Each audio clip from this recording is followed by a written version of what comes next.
So plot number 50 అయితే ఎప్పుడు పగలా కాదు, ఇంటెలిజెంట్, మేధావి, గొరిబచ్చి. Bhagavad Gita as it is, యథాతథం, and contents of the Gita summarized in second chapter and 50th sloka. The text 50 అంటే 50వ శ్లోకం ఇలా చెప్తుంది సాంఖ్య యోగంలో Bhagavad Gita. A man engaged in devotional service rids himself of both good and bad actions even in this life. Therefore strive for yoga, O Arjuna, which is the art of all work. Since time immemorial, each living entity has accumulated the various reactions of his good and bad work.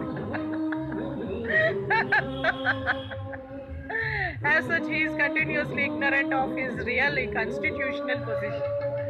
Pagal is he जो गल को पा लिया, गल को पा लिया वो पागल है. That is what Surdas explains.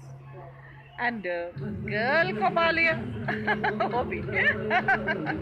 One's ignorance can be removed by the instruction of the Bhagavad Gita, which teaches one to surrender unto Lord Sri Krishna in all respects and become liberated from the chained victimization of action and reaction, birth after birth. Arjuna is therefore advised to act in Krishna consciousness, the purifying process of resultant action.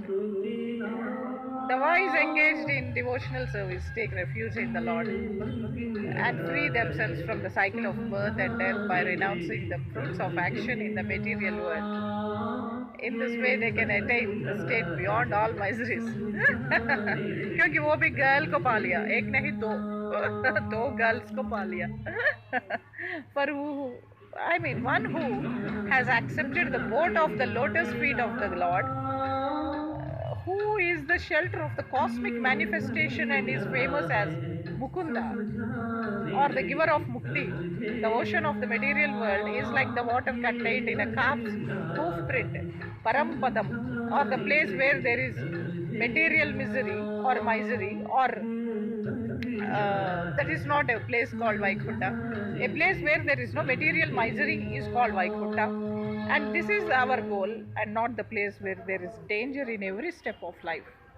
Owing to ignorance, one does not know that this material world is a miserable place where there are dangers at every step. Out of ignorance only, less intelligent persons try to adjust to the situation by fruitive activities, thinking that resultant actions will make them happy. They do not know that no kind of material body anywhere within the universe can give life without miseries. The miseries of life, namely birth, death, old age and diseases, are present everywhere within the material world. But one who understands his real constitutional position as the eternal servitor of the Lord, and thus knows the position of the personality of Godhead, engages himself in the transcendental loving service of the Lord.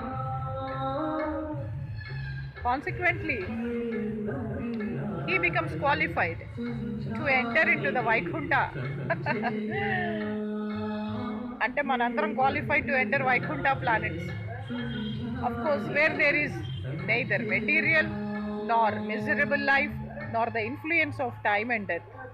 To know one's constitutional position means to know also the sublime position of the Lord. One who wrongly thinks that the living entity's position and the Lord's position are on the same level is to be understood to be in darkness and therefore unable to engage himself in the devotional service of the Lord. He becomes a Lord himself and thus paves the way for the repetition of birth and death. But one who, understanding that his position is to serve, transfers himself to the service of the Lord, at once becomes eligible for Vaikunta Loka. Service for the cause of the Lord is called Karma Yoga or Buddhi Yoga, or in plain words, devotional service to the Lord. Thank you. And this is the end of 51st sloka.